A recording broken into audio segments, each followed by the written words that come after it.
ತೊಲಗಲಿ ತೊಲಗಲಿ ತೊಲಗಲಿ ತೊಲಗಲಿ ಬೇಕೇ ಬೇಕು ಬೇಕೇ ಬೇಕು.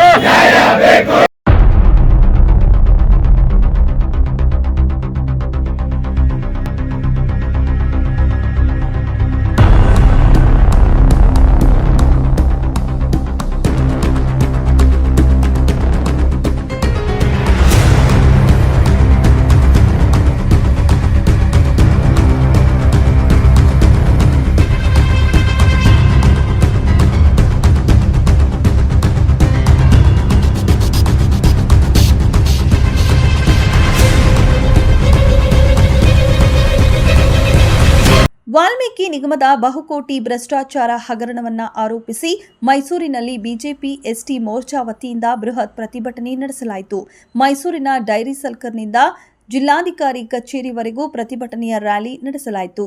ಜಿಲ್ಲಾಧಿಕಾರಿಗಳ ಕಚೇರಿಗೆ ಮುತ್ತಿಗೆ ಹಾಕಲು ಯತ್ನಿಸಿದ ಬಿಜೆಪಿಯ ಮುಖಂಡರು ಸರ್ಕಾರದ ವಿರುದ್ಧ ಆಕ್ರೋಶ ವ್ಯಕ್ತಪಡಿಸಿದರು. ಈ ಪ್ರತಿಭಟನೆಯಲ್ಲಿ ಬಿಜೆಪಿ ಜಿಲ್ಲಾ ಉಪಾಧ್ಯಕ್ಷ ಹಾಗೂ ಮಾಜಿ ಜಿಲ್ಲಾ ಪಂಚಾಯಿತಿ ಸದಸ್ಯ ಸಿ ಚಿಕ್ಕರಂಗನಾಯಕ ಅವರು ಮಾತನಾಡಿ, ಪರಿಶಿಷ್ಟ ಪಂಗಡದ ಅಭಿವೃದ್ಧಿ ನಿಗಮದಲ್ಲಿ ಕೋಟ್ಯಾಂತರ ಹಣವನ್ನು ಹಗರಣ ಮಾಡಿದ್ದಾರೆ. ಸುಮಾರು 187 ಕೋಟಿ ಹಣವನ್ನು ದುರುಪಯೋಗ ಪಡಿಸಿಕೊಂಡಿದ್ದಾರೆ. ದಲಿತರು ಮತ್ತು ಹಿಂದುಳಿದವರ ಖಾತೆಗೆ ಕಾಂಗ್ರೆಸ್ ಸರ್ಕಾರ ಕನ್ನ ಹಾಕುತ್ತಿದ್ದಾರೆ.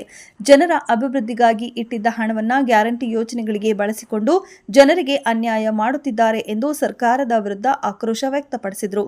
ಜಿಲ್ಲಾಧಿಕಾರಿಗಳ ಕಚೇರಿಗೆ ಮುತ್ತಿಗೆಗೆ ಯತ್ನಿಸಿದ ಪ್ರತಿಭಟನಾಕಾರರನ್ನ ಪೊಲೀಸರು ಬಂಧಿಸಿದ್ದಾರೆ.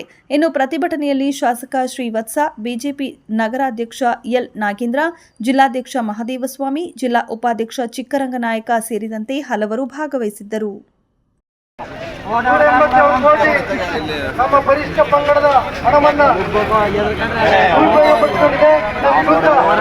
ರಾಜ್ಯಾದ್ಯಂತ ನಮ್ಮ ಬಿಜೆಪಿ ಎಸ್ಟಿ ಮೋರ್ಚಾ ಘಟಕದಿಂದ ಎಲ್ಲರ ಮುಖಂಡರ ನೇತೃತ್ವದಲ್ಲಿ ಜಿಲ್ಲಾಧಿಕಾರಿಗಳ ಮುತ್ತಿಗೆ ಕಾರ್ಯಕ್ರಮವನ್ನು ಭಾಗವಹಿಸಿರ್ತಕ್ಕಂಥ ನಮ್ಮ ನಗರಾಧ್ಯಕ್ಷರಾದಂಥ ನಾಗೇಂದ್ರಣ್ಣವರೇ, ಗ್ರಾಮಾಂತರ ಅಧ್ಯಕ್ಷರಾದಂಥ ಮಾದೇಸ್ವಾಮಿ ಅವರೇ, ನಮ್ಮ ಶಾಸಕರಾದಂಥ ಶ್ರೀವತ್ಸ ಅವರೇ, ನಮ್ಮ ಮುಖಂಡರಾದಂಥ ಪೊಲೀಸ್ ಅವರೇ ಮತ್ತು ಎಲ್ಲ ಮಾದಯ್ಯನವರೇ, ಎಲ್ಲ ತಾಲೂಕಿನ ಮುಖಂಡರುಗಳೇ, ಎಸ್ಟಿ ಮೋರ್ಚಾದ ಪದಾಧಿಕಾರಿಗಳೇ, ಈಗಾಗಲೇ ಎಲ್ಲರೂ ಕೂಡ ಮಾತಾಡಿದ್ದಾರೆ. ಸ್ನೇಹಿತರೆ, ಇವತ್ತು ಸಿದ್ದರಾಮಯ್ಯ ಸರ್ಕಾರ ಏನು ದಲಿತರು ಹಿಂದುಳಿದವರ ಹೆಸರು ಹೇಳ್ಕೊಂಡು ಅಧಿಕಾರಕ್ಕೆ ಬಂದಂತ ಈ ಸರ್ಕಾರ ಇವತ್ತು ಅವರು ಕನ್ನ ಹಾಕಿರೋದು ಯಾರಿಗೆ ಅಂದ್ರೆ ನಮ್ಮ ದಲಿತರು ಹಿಂದುಳಿದವ್ರಿಗೆ. ಇವತ್ತು ನಮ್ಮ ಎಸ್ಟಿ ದುಡ್ಡು ಏನು ಬೋರ್ವೆಲ್ಗೆ ಸಾಮಾನ್ಯ ಒಂದು ಇದನ್ನ ಲೋನ್ ತಗೊಳಕ್ಕೆ ಸಮುದಾಯ ಭವನ ಕಟ್ಟಡ ದುಡ್ಡು ಮತ್ತೆ ಕೇವಲ ಒಂದು ಸ್ವಯಂ ಉದ್ಯೋಗ ಇಂಥ ಗಂಗಾ ಕಲ್ಯಾಣ ವ್ಯವಸಾಯಕ್ಕೆ ಇಂಥ ಸಣ್ಣ ಪುಟ್ಟ ದುಡ್ಡಿಗೆ ಇವತ್ತು ಕನ್ನ ಹಾಕಿ ಸಿದ್ದರಾಮಯ್ಯವರು ನಮ್ಮ ಜನಾಂಗಕ್ಕೆ ಅನ್ಯಾಯ ಮಾಡಿದ್ದಾರೆ. ಇವರನ್ನ ಕ್ಷಮಿಸಲ್ಲ ದೇವರು ಕೂಡ. ಯಾಕೆಂದ್ರೆ ಬಡವರ ದುಡ್ಡು ತಿನ್ಬೇಕ್ರಿ ಇವರು. ತಮ್ಮ ಗ್ಯಾರಂಟಿಗಳನ್ನ ಪೂರೈಸೋಕ್ಕೋಸ್ಕರ ಇವತ್ತು 11,000 ಕೋಟಿ ನಮ್ಮ 11,000 ಕೋಟಿನ ನಮ್ಮ ಅನುದಾನನ ಇವರು ಗ್ಯಾರಂಟಿಗಳಿಗೆ ಬಳಸ್ಕೊಂಡ್ರು. ಆಗಲೇ ಎಚ್ಚೆತ್ಕೋಬೇಕಾಗಿತ್ತು.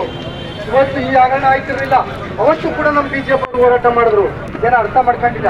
ಇವತ್ತು ನೋಡಿ, ಅವತ್ತು ಇದ್ರ ಪರಿಣಾಮ ಇವತ್ತು 187 ಕೋಟಿ ರೂಪಾಯಿ ಹಗರಣ ಕೂಡ ಇವತ್ತು ದುಡ್ಡು ದೋಚಿದ್ದಾರೆ.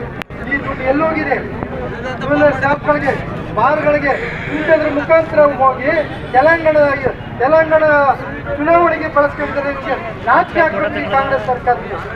ಫೈನಾನ್ಸ್ ಡಿಪಾರ್ಟ್ಮೆಂಟ್ ಇರೋದು ನಮ್ಮ ಇವ್ರ ಹತ್ರ ಓದಿ ತಿಂದು ಮೇಕೆ ಗುಡಿಸ್ತಂತ. ಆ ಥರ ಇವತ್ತು ಸಿದ್ದರಾಮಯ್ಯ ಅವರು ಕೇವಲ ಸಚಿವರನ್ನ ರಾಜೀನಾಮೆ ಕೊಟ್ಟದ್ದಲ್ಲ. ಫೈನಾನ್ಸ್ ಡಿಪಾರ್ಟ್ಮೆಂಟ್ ಯಾರ ಹತ್ರ ಇದೆ ಸ್ವಾಮಿ? ನಿಮ್ಮ ಹತ್ರ ಇದೆ. ನಿಮ್ಮ ಒಂದು ಅಂಕಿತ ಇದ್ದರೆ, ನಿಮ್ಮ ಆದೇಶ ಇದ್ದರೆ, ನಿಮ್ಮ ಗಮನಕ್ಕೆ ಬರ್ತಾರೆ ಯಾವ ರೀತಿ 187 ಕೋಟಿ ಹೋಯ್ತು. ಇದು ತನಿಖೆ ಆಗ್ಬೇಕು, ತಕ್ಕ ಶಿಕ್ಷೆ ಆಗ್ಬೇಕು. ಇದು ನೈತಿಕ ಒಳವತ್ತು. ತಾವು ರಾಜೀನಾಮೆ ಕೊಡಬೇಕು. ರಾಜೀನಾಮೆ ಕೊಡಿದ ಪಕ್ಷದಲ್ಲಿ ಇವತ್ತು ನಾಯಕ ಜನಾಂಗ ಏನು ಕೇಳಲ್ಲ. ಈ ಜನಾಂಗ ಏನು ನಟ್ರು ಅಂತ ತಿಳ್ಕೊಂಡು ಈ ಜನಾಂಗಕ್ಕೆ ನೀವು ಮೋಸ ಮಾಡಕ್ಕೆ ಹೊರಟಿದಾರಲ್ಲ. ನೀವು ಹೇಳೋದು ಬಾಯಲ್ಲಿ ಹೇಳದಂಗೆ ಹೇಳೋದು ಮಾಡೋದು ನೋಡ್ರೆ ಈ ಥರದ ಕೆಲಸ. ದಲಿತ ಹಿಂದುಳಿದವ್ರಿಗೆ ಇವರು ಮೋಸ ಮಾಡ್ತಕ್ಕಂಥ ಇವತ್ತಿನ ರಾಜೀನಾಮೆ ಕೊಡಲಿಲ್ಲ ಅಂದ್ರೆ ಇವತ್ತು ಉಗ್ರವಾಗಿ ಇನ್ನು ಹೋರಾಟಗಳನ್ನ ಮಾಡ್ತೀವಿ ಅಂತ ಹೇಳ್ತಾ ನನ್ನ ಮಾತು ಮುಗಿತೀನಿ. ಜೈ ಬೋಲೋ ಭಾರತ್ ಮಾತಾ ಕಿ.